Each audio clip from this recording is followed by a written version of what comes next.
শুভ সকাল বন্ধুরা, কেমন আছো সবাই? আশা করি তোমরা যে যেখানে আছো সুস্থ আছো, ভালো আছো। আমি এসএসসি চ্যানেল থেকে সবাইকে জানাই আন্তরিক শুভেচ্ছা ও অভিনন্দন, আমার প্রাণ ভরা ভালোবাসা। তো যাই হোক, আজকে চলে আসলাম তোমাদের জন্য নতুন একটা ব্লগ নিয়ে। ব্লগটি যদি ভালো লাগে তাহলে অবশ্যই লাইক করো, কমেন্ট করো আর চ্যানেলটি সাবস্ক্রাইব করে আমার পাশে থেকো প্লিজ বন্ধুরা। আর বেশি বেশি করে বন্ধুদের মাঝে শেয়ার করো যাতে আমার ভিডিওটা সবার কাছে পৌঁছে যায়। তো যাই হোক, আমি আজকে সকাল সকালে চলে আসলাম গোয়াল ঘরে, কারণ অনেক দিন হয়েছে গাভী দহন করি না। বাবুসোনা দুধ খাওয়ার জন্য অনেকটাই পাগল হয়ে গেছে, টাকার অভাবে কিনেও দিতে পারিনি। তাই ভাবলাম আজকে সকালে বাবুকে একটু দুধ দই খাইয়ে দেই, তাই চলে আসলাম গাভী দহন করতে। দেখো, অনেক দিন পরে গাভী দহন করতে এসেছি। গাভীটা অনেকটাই লাফালাফি করছে, তাও ওকে দহন করতেই হবে। কারণ কি, বাবুসোনা তো খেতে চেয়েছে, কান্না করেছে, তার জন্যে দহন করতে এসেছি। আজকে গাভীটাকে দেখো, এই যে পানিয়ে তারপরে হচ্ছে পরিষ্কার করে তেল মালিশ করে দিলাম। এখন টেনে টেনে সুন্দর করে গাভীটা দহন করব। অনেক দিন হয়েছে তো, গাভীটার মানে ছাড়ান পড়ার ভিতরে দুধটা অনেক মোটা হয়ে গেছে। অনেক শক্ত করে জোরে টান না দিলে বের হয় না দুধ, কিন্তু মানে ছাড়ান গায়ের দুধ কিন্তু অনেকটাই ভালো লাগে, তাই না গো বন্ধুরা? কারণ কি, দেখা যায় বাছুরটা যখন বড় হয়ে যায় তখন দুধটা ঘন হয়ে যায় এবং টেনে টেনে দহন করা লাগে, অনেকটাই কষ্ট করে টেনে টেনে দহন করা লাগে। তাই আমি আজকে টেনে টেনে দহনই করব। কারণ কি, বাবুসোনা খেতে চেয়েছে, তার জন্য দহন করতে হবে। একবার ভাবছিলাম কি দহন করব না, আবার ভাবলাম না একটু দহন করি। অনেক দিন হয়েছে তোমাদের মাঝেও শেয়ার করা হয়নি, তাই আজকেও ভাবলাম যে বন্ধুদের মাঝে একটু শেয়ার করি। ওদের অনেক দিন দেখানো হয় না বন্ধুদের, তাইও চলে আসলাম গোড়ার ঘরে। তো দেখো, গাভীটা দহন করতে আমার হাতটা লেগে যাচ্ছে, কারণ কি অনেক দিন হয়ে গেছে দহন করা হয় না, হাতটা কেমন কেমন হয়ে গেছে।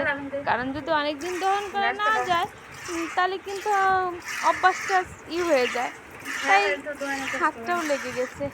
তো টেনে টেনে দহন করছি। আজকে হয়তো বেশি হবে না, অল্প একটু হবে। এই থাম, শান্তভাবে দাঁড়িয়ে থাক, আমি দহন করে নেই। কারণ তোদের তো অনেক দিন দহন করি না। হ্যাঁ, এখন সুস্থ, একটা ঠান্ডা মাথায় দাঁড়িয়ে থাক, আমি টেনে টেনে দহন করে নেই।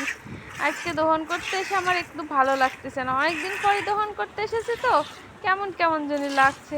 গরুটা যাই হোক মোটামুটি শান্ত এখন হয়ে গেছে, আগে একটু নড়াচড়া করেছিল, এখন একটু শান্ত হয়ে গেছে।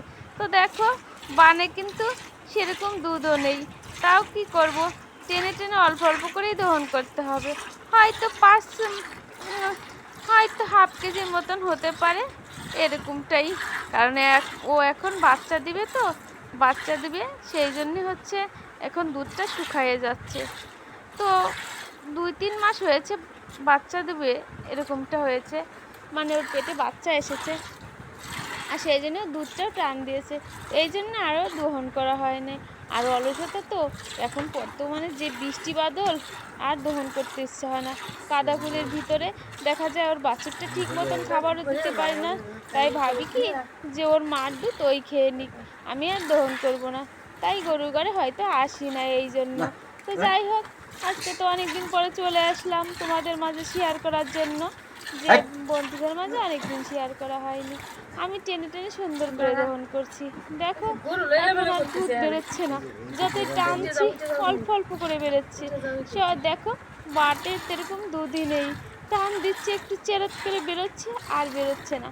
ওই দেখো, বেশি দুধই নেই, টানছি এ বান থেকে ও বান থেকে অল্প অল্প করে বেরোচ্ছে। ওই দেখো, ওই তো হয়ে যাবে, আস্তে আস্তে টানতে টানতে হয়ে যাবে, তাই না গো বন্ধুরা? এই দেখো, ওই কতটুক করে হচ্ছে, ওই দেখো অল্প একটু হচ্ছে, এক টান দিলেই আর থাকে না। ওই দেখো, নাই, একদম শুকাই গেছে, শুকাই গেছে। তো দেখ, ওই দেখো অল্প একদম শুকাই গেছে, টানছে, আমার হাতটা লেগে গেছে। তো ভালো থেকো বন্ধুরা সবাই।